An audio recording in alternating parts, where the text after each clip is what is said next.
Muitas vezes nós nos perguntamos de onde nascem as lendas. E Mufasa, o prequel de Rei Leão, em forma de live action que a Disney está lançando nas telonas nesse final de 2024, veio nos responder a origem de nomes que já estavam formados quando nós éramos crianças, ligávamos a TV e dávamos play na fita cassete verde que alugávamos na locadora. Nomes como Mufasa, Scar, Sarabi, Zazu e Rafiki. Então sejam bem-vindos, nerds, bem-vindos ao Cofre Nerd. Eu sou Giovanni Zola e hoje nós vamos conhecer a origem daquele que nos apresentou o ciclo da vida. Órfão, desgarrado, rei. Essas eram algumas das perspectivas que a Disney nos apresentou sobre o pai do Simba quando ela escolheu contar a sua origem. E a escolha era meio complicada, viu, galera? Fazer Rei Leão 2, que seria o natural após você ter feito o live action do Rei Leão 1, ou contar a história que todo mundo sempre quis saber. Aí a Disney pensou assim, por que não misturar essas duas coisas? E aí eu pergunto pra vocês, por que não misturar isso com Movicon Cinemas? Aí sim vai ser a melhor das misturas, galera. Nós vamos assistir Mufasa, o Rei Leão, a convite da Movicon Cinemas, para poder prestigiar esse filme, que é o prequel do meu filme preferido, pelo menos a animação. Eu amo Rei Leão, a animação. É o meu filme preferido desde que eu era criança e eu tenho certeza que vai continuar até hoje. É um filme que caminha junto comigo. Eu fico muito feliz de prestigiar esse filme num companheiro, num parceiro que esteve aí um ano com a gente, que é a Movicon Cinemas. Hoje, como é uma das últimas críticas que faço no ano, agradeço muito o Movicon Cinemas pela parceria que fez com a gente por todo esse ano de 2024. Muito obrigado, viu? E se você quiser aproveitar filme legal, uma pipoca deliciosa e um conforto gostoso com toda a tecnologia que o cinema pode proporcionar, vá na Movicon Cinemas assistir Mufasa e qualquer outro filme que esteja em cartaz, como por exemplo Sonic 3, O Alto da Compadecida e muitos outros que virão em 2025. Bom, então partindo desse pretexto, a Disney ela resolve contar uma história usando dois materiais de origem diferente. O primeiro é o filme de 98, que é o Rei Leão 2, O Reino de Simba, que é ruim demais, eu duvido muito que as pessoas sustentariam um filme todo, já com toda a polêmica envolvendo o primeiro live action, tá? Envolvendo esse filme agora, o 2, né? Pra vocês verem, era uma daquelas épocas das sequências da Disney em que ela não lançava nem pra cinema, ela já ia direto pra fita cassete. Essas sequências Aladdin 2, etc. A Pequena Sereia 2, Cinderela 2, ia tudo direto pra fita cassete, tá bom? Pra poder alugar, e não ia pro cinema. Mas então, esse filme, ele conta a história da filha do Simba e da Nala, a princesa Kiara, que agora em Mufasa, ela está prestes a receber o seu irmãozinho mais novo. Será que é o Kion? Pra quem não sabe, Rei Leão continuou a sua história com a série A Guarda do Leão, a Guarda Real, que conta a história do filho mais novo do Simba, que é o Kion. Enquanto Kiara está se preparando para ser rainha, Kion é um dos leões que é responsável pela guarda do leão, tá bom? Ou seja, ele lidera uma guarda ali que protege as terras do reino. É uma animaçãozinha muito infantil, mas é bacana pra você colocar ali a criançada pra assistir. E desenvolve um pouco sobre a mitologia envolvendo o Rei Leão e até algumas coisas um pouco mais fantásticas. Mas o outro material original, que é da própria Disney, a própria Disney lançou isso, é o livro A Tale of Two Brothers, um conto dos dois irmãos, onde conta e narra a história da origem de Mufasa e Scar, tá bom? Aonde Mufasa e Scar, eles eram jovens garotos, conta a origem da cicatriz do Scar, que a gente também vai ver uma outra versão aqui no Mufasa, tá bom? Só que lá naquele livro, Scar, também conhecido como Taka, né, conhecido por seu nome original Taka, ele faz uma emboscada para matar Mufasa logo muito criança, muito pequeno, para que assim ele possa ascender ao trono. E quando isso dá errado, existem duas versões, mas a mais aceita é que quando dá errado, o pai do Mufasa e do Scar fica sabendo, o pai dele dá um tapa na cara do Scar, e aí a garra do seu pai faz com que a cicatriz nasça, e a partir dali Taka passa a ser conhecido como Scar. Então é dessa história que vai partir a origem de Mufasa e Taka aqui nesse filme, porém vai mudar algumas coisas. Bom, eu já expliquei aqui como é que funciona um pouquinho a história do Mufasa e do Scar dentro do livro, mas eu não preciso explicar aqui pra vocês como é que funciona o botão de se inscrever. É só apertar o botão e você tá inscrito aqui no canal, então ajuda a gente aí, dá esse presentão de Natal aqui pro seu amigo Giovanni Zola, pro João Galera, pro Peruque, pro Hugão. Por favor, ajuda a gente aí a chegar mais inscritos. Deixa o like nesse vídeo também, se você gosta de Rei Leão, se você tá gostando aqui da nossa crítica, beleza? E aproveita, ativa o sininho para você não perder nenhuma notificação. Então siga também o Cofre Nerd nas redes sociais, como por exemplo o Instagram, ou no TikTok, ou também os nossos podcasts no Spotify e outros agregadores de podcast. Bom, a gente já sabia essa parte ali da adaptação, contudo a gente não imaginaria que a Disney iria se arriscar ao mudar bastante a origem desses dois personagens e ao contar uma história sobre pertencimento, quando ela coloca o seu jovem Mufasa, o filhotinho Mufazinha ali, para perder seus pais em uma enchente, galera, uma enchente que vai lançá-lo para uma terra muito, muito longe, muito distante, aonde ele vai conhecer o jovem príncipe Scar, conhecido antes como Taka, o jovem príncipe Taka, e os dois se aproximam tanto que se tornam irmãos por consideração e criação. Inclusive Taka salva o Mufasa de se afogar e ser devorado por um crocodilo. Bom, então depois do Taka acolher seu irmão ali, meio que adotá-lo, ele mesmo, né? Mufasa ele passa a pertencer ao bando do Taka, né? Apesar do rei, que é o pai do Taka, não gostar nada disso, mas aí a mãe do Taka ela consegue ali adotar o Mufasa para dentro do seu coração. A mãe dele a acha. Mufasa então ele seria um desgarrado, um leão completamente diferente do seu bando, né? Geralmente um leão desgarrado ele é diferente na sua aparência, tá bom? Porém esse seria o Taka. Taka é magrinho, medroso, fraco, tá bom? Mesmo sendo destinado ao trono. Então, qualquer um que compare os dois irmãos, vê que eles não são de sangue, ou pelo menos aconteceu alguma coisa errada se fosse ali, tá? O que faz Mufasa destoar tanto é a sua bondade, é a sua fé no ciclo da vida. Isso vem dos seus pais originais, tá bom? Dos seus pais de sangue. E também é aflorado pela mãe do Taka, a Ashi. E começa a ensinar ali como Mufasa deve se comportar, como Mufasa pode interpretar as coisas, os elementos a partir da natureza, respeitando a natureza como parte vital desse ciclo da vida. Porém, as terras do reino ali que a gente tá vendo, elas não seriam livres de perigo. A partir do momento em que um leão completamente diferente de todos os outros, um leão albino, chega com seu bando, seus arautos da destruição. Kairos, que é o leão vilão aí, ele é a monopolização em massa, ceifando todos os outros leões e tomando suas terras para si. O Kairos, ele é a representação da colonização, que a gente viu tanto nas aulas de história, misturado com o instinto massacrante dos leões, que é capaz de devorar os filhotes de outro competidor, de um outro rival seu, para poder dominar e assumir o seu domínio ali, confirmar o seu domínio perante um bando. O Kairos, ele é a perturbação do ciclo da vida, enquanto Mufasa está partindo por um caminho para aprender a defendê-lo, aprender a defender o ciclo da vida, assim como ele tem que defender seu irmão, Taka, que é a missão que o pai adotivo dele dá. Você tem que proteger o futuro rei.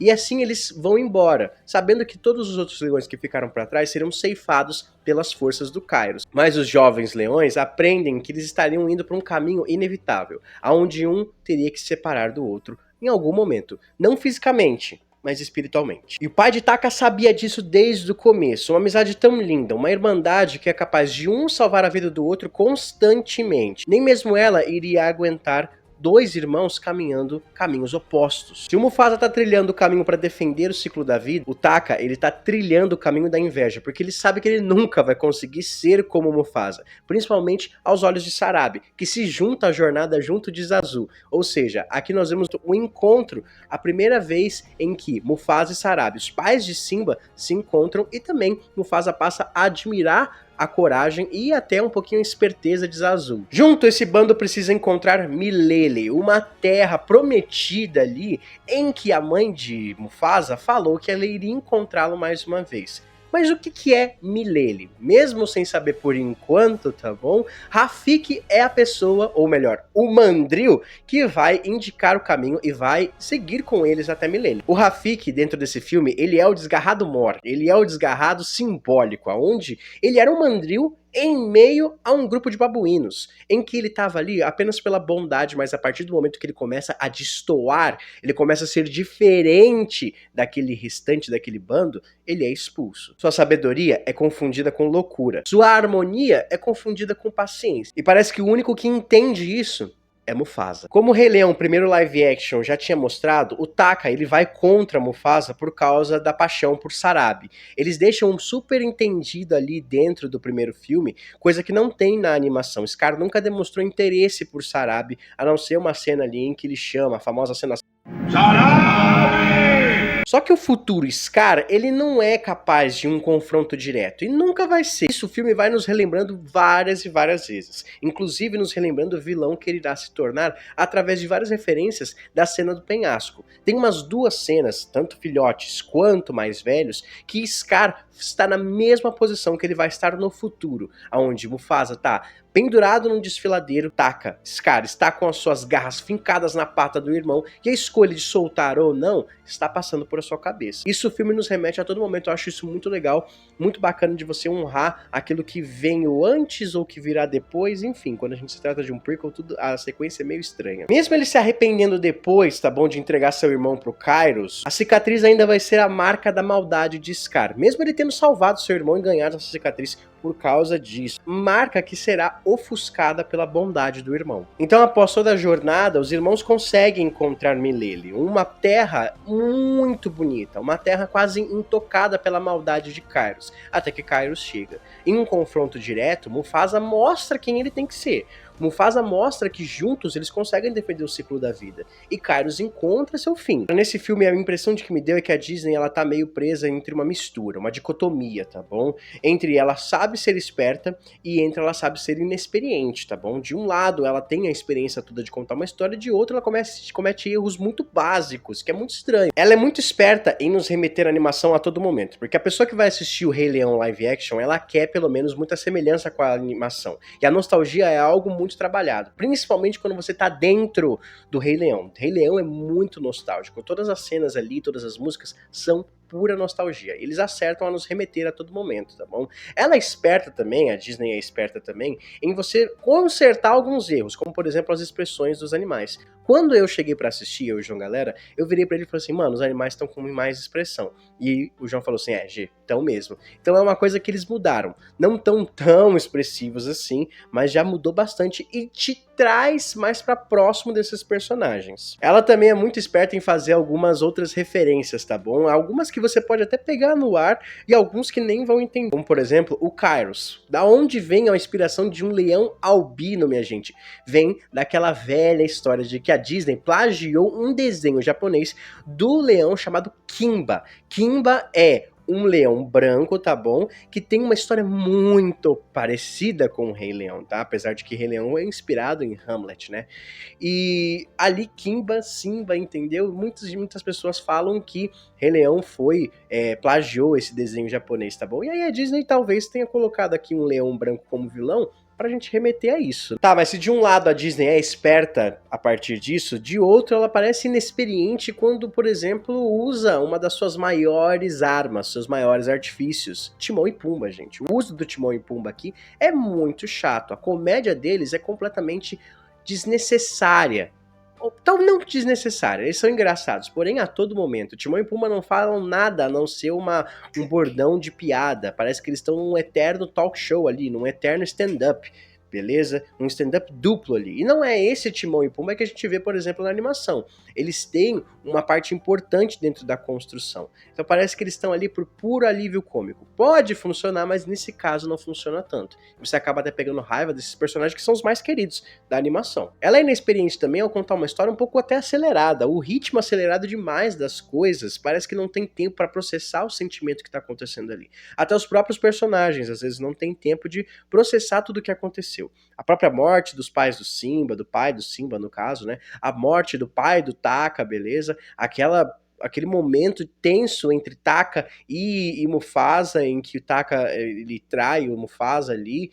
Cara, eu acho que isso peca muito. E todo esse processamento de sentimento poderia ser bem desenvolvido em músicas. Nas músicas, como por exemplo se faz no musical e fez na animação. Porém, as músicas aqui, pessoal, se você compara com o Rei Leão, é que Rei Leão é muito bom, mas as músicas aqui são completamente chatas. Eu não acho que elas tenham emoção. São muito ordinárias. Não ruins, apenas ordinárias. Se você comparar ali com o primeiro, cara, são completamente esquecíveis. E até o final, que eu achei que eles poderiam terminar perfeitamente com o batizado do Simba, você termina a origem do Mufasa com o batizado do Simba, assim como o primeiro Rei Leão começa com o batizado do Simba e termina com o batizado do filhote do Simba, que a gente não sabe nem se é a Kiara ou não, muitos falam que é o tal do Kopa, né, que é um filhote que existe ou não, enfim, na história. Poderiam ter feito isso aqui, porém não fazem. Não encerram com um ciclo sem fim. Eu acho isso um erro básico e assim excruciante. Porém, esse filme não é sobre isso, galera, e eu entendo muito bem qual é a ideia de Mufasa. É a construção, galera. É a construção e mostrar a origem do amor que deu origem ao Simba. É mostrar que Mufasa não nasceu rei e muito menos tomou um reino para si. Ele não usurpou o direito de ser rei do Taka. O reino do Taka ficou para trás. O reino do Scar já era. O Mufasa, ele ali em Milele, formou um reino. Ele conquistou a confiança de todos os seus súditos. Ele estava ali juntos, talvez a primeira democracia que tenha eleito um rei ali na história da Disney. Mais uma vez, Mufasa conquistou, assim como Ashi disse que o Scar deveria fazer pro pai do Scar, tá bom? Só que ele acabou não fazendo. No momento da batalha final, a formação da Pedra do Reino é a promessa que Mufasa faz para todos ali. Milele, que em Swahili significa eternidade, para sempre. Milele é a lenda que Mufasa sempre será. Eu adorei esse filme, eu gostei muito de Mufasa, eu acho que ele honra mesmo o legado que veio antes, porém, ele ainda tem alguns erros muito básicos que parece que a Disney precisa revisar para continuar fazendo seus live actions, tá bom? Porém, eu acho um grande avanço desde o primeiro Rei Leão, que eu sei que não agradou nem um pouco muita gente muito fã da animação. Porém, é um filme gostoso de se assistir, de levar a molecada, de poder curtir e de ver uma história muito simbólica, de ver a formação dessa lenda que foi Mufasa e principalmente a homenagem ao querido James Earl Jones. Muito obrigado por ter assistido até aqui, deixe nos comentários se você gostou do nosso vídeo, se você gostou de Mufasa ou se ainda não assistiu. Até a próxima, nerds, Feliz Natal e fui!